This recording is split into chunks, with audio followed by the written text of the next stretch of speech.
চাই আরাফাতের দিনে যারা হজ করছেন না তাদের জন্য সবচেয়ে গুরুত্বপূর্ণ আমল হলো ওই দিনে নফল সিয়াম পালন করা, নফল সিয়াম রাখা।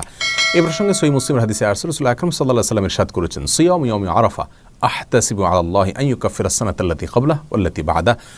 অর্থাৎ আরাফার দিনে যদি কেউ নফল সিয়াম রাখে, যারা হজ করছেন না অবশ্যই তাদের জন্য, হাজী সাহেবদের জন্য এটা প্রযোজ্য নয়, তাহলে এই নফল সিয়াম আল্লাহ সুবহানাহু ওয়া তাআলার মাধ্যমে আমি আশা করি যে বান্দার 1 বছর পূর্বের এবং 1 বছর পরের গুনাহ আল্লাহ সুবহানাহু ওয়া তাআলা মাফ করে দিবেন।